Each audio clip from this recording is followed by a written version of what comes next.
পাকিস্তানের ক্যাপ্টেন সালমান আলী আগা, বাংলাদেশের ক্যাপ্টেন জাকের আলী অনেক যেন কার্বন কপি। ঠিক তেমনি ভাবে বাংলাদেশের মিডল অর্ডার, পাকিস্তানের মিডল অর্ডার সেম।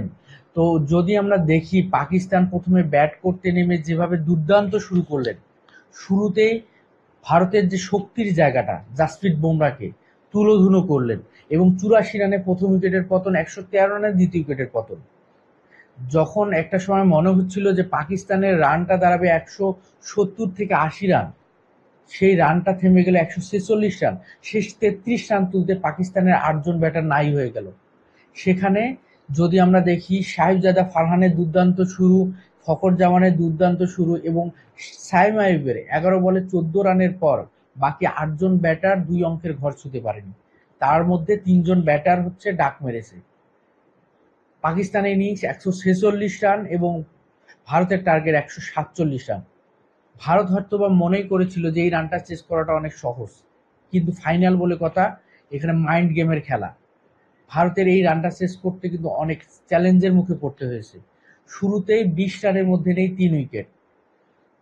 পুরো টুর্নামেন্ট জুড়ে যখন ভারতের ব্যাটিং লাইন আপে বড় শক্তির জায়গাটা হচ্ছে অভিষেক শর্মা, সেই অভিষেক শর্মাকে যখন 5 আশরাফ 5 রানের মধ্যে আউট করলেন এবং শুভমান গিল যখন 12 রানে আউট হলেন এবং সুরাইয়া কুমার যাদব যখন শাহিন শাহ আফ্রিদির বলে 1 রানে আউট হলেন, 20 রানে যখন 3 উইকেটের পতন, ভারতের ব্যাটিংয়ে কিন্তু অনেক বড় একটা ধস এবং ভারতের মিডল ওভারে কিন্তু আমরা দেখেছি তেমন কোনো পরীক্ষার সম্মুখীন হতে হয়নি।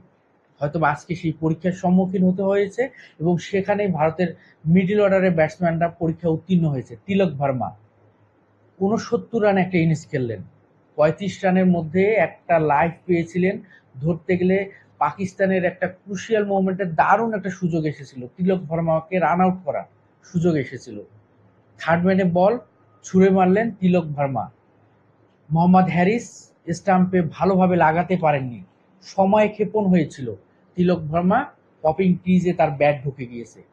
তারপরে যদি আমরা একটা জিনিস খেয়াল করি, তিলক ভার্মার সাথে সানজু স্যামসনের যে একটা পার্টনারশিপ, যখন 20 রানের মধ্যে 3 উইকেটের পতন, সেই সময় ঠান্ডা মাথার যে একটা পার্টনারশিপ গড়লেন, ম্যাচটাকে যে ধীরে ধীরে ধীরে টেনে নিয়ে গেলেন, সেই সিচুয়েশনটাতে যদি আমরা দেখি, সানজু স্যামসন যেমন আবরারের বলে যখন একটা ক্যাচ উঠেছিল মিড উইকেটের উপর দিয়ে, হোসাইন তালার যে ক্যাচটা মিস করলেন, সেটা কিন্তু হোসাইন তালার মনে করলেন এই ক্যাচটা মিস করা মানে ম্যাচটাকে মনে হয় মিস করলেন।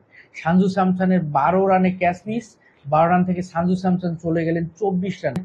50 রানের মধ্যে ভারতের কিন্তু 4 উইকেট পড়ে যেত, সেখানে 77 রানে চতুর্থ উইকেটের পতন। সানজু স্যামসন সেই আবরারের বলে আউট হলেন। কিন্তু তিলক ভার্মার যে অনবদ্য ইনিংস 69 রানের, যেভাবে দায়িত্বের সাথে ব্যাটিংটা করলেন, 41 বলে 50 পূর্ণ করার পরে শেষ 12 বলে 19 রান নিলেন। শিবম ডুবের সাথে 50 রানের একটা পার্টনারশিপ তৈরি করলেন। শিবম ডুবে 22 বলে 33 রানে ইনিংস খেললেন। সেই জায়গাটাতে ভারতের ব্যাটাররা মিডল ওভারের যে দায়িত্বটা পুরোপুরি পালন করলেন এবং ম্যাচটা তাদের নিজেদের করে নিলেন এবং এশিয়া কাপের চ্যাম্পিয়ন হলেন ভারত। সালমান আলীর আগার কিছু ক্যাপ্টেন্সি নকে যে ভুল ছিল, সেটা হচ্ছে 14তম ওভারে যখন আপনি বলতে গেলে 6 থেকে 14তম ওভার পর্যন্ত যখন স্পিনাররা ভারতের ব্যাটসম্যানদেরকে ডোমিনেট করতেছিল, ঠিক সেই সময় কেন 15তম ওভারে হ্যারিস স্টোককে নিয়ে আসা হলো? 15তম ওভারে যখন 36 বলের প্রয়োজন ছিল, 64 রান, ভারতের 36 বলে প্রয়োজন 64 রান, সেই 15তম ওভারে হ্যারি স্টোক দিলেন 17 রান। ম্যাচটা কিন্তু ওইখানেই একদম পুরো মোমেন্টামটা ভারত কিন্তু ফিরে পেয়েছে। পুরো গেমের যে একটা রিদমটা, সেটা কিন্তু ভারতের ব্যাটাররা কিন্তু তাদের গ্রিপে নিয়ে আসলো এবং সেখান থেকে শেষ 30 বলে ভারতের প্রয়োজন 47 রান এবং সেই 16তম ওভারে আবরার দিলেন 11 রান। শেষ 24 বলে যদি দেখি 36 রান এবং শেষ 18 বলে 30। এই যে একটা চেঞ্জ, এবং আমরা যদি আরেকটা জিনিস খেয়াল করি, মোহাম্মদ নওয়াজ 1 ওভার বল করেছেন 6 রান। যখন মোহাম্মদ নওয়াজ 7ম ওভারে বল করলেন মাত্র 6 রান দিলেন। যখন 6 থেকে আপনি ধরতে গেলে 14তম ওভার পর্যন্ত স্পিনাররা ডমিনেট করতেছিল, পুরো ম্যাচটা পাকিস্তানের মুঠোয় ছিল, সেই ম্যাচ তখন কেন মোহাম্মদ নওয়াজকে আরো 1-2 ওভার ট্রাই করা হলো না? অভিনন্দন টিম ইন্ডিয়া এশিয়া কাপের চ্যাম্পিয়নের শ্রেষ্ঠত্ব অর্জন করার জন্য। এবং সবচেয়ে যখন জাসপ্রীত বুমরাকে দারুণ অ্যাটাক করতেছিল, শেষ মুহূর্তে কুলদীপ যাদবকে প্রথম 2 ওভার যখন দারুণ অ্যাটাক করতেছিল পাকিস্তানের ব্যাটাররা, শেষ 2 ওভারে যেভাবে কুলদীপ যাদব কামব্যাক করলেন এবং 4 ওভারে 30 রান দিয়ে 4 উইকেট তুলে নিলেন এবং অস্কার প্যাটেল প্রশংসা পাওয়ার যোগ্য, 4 ওভারে 26 রান দিয়ে 2 উইকেট নিলেন এবং বরুণ চক্রবর্তী 4 ওভারে 30 রান দিয়ে 2 উইকেট নিলেন। এই 12 ওভারেই পাকিস্তান রান নিতে পেরেছেন 86 রান এবং উইকেট হারিয়েছেন 8টি।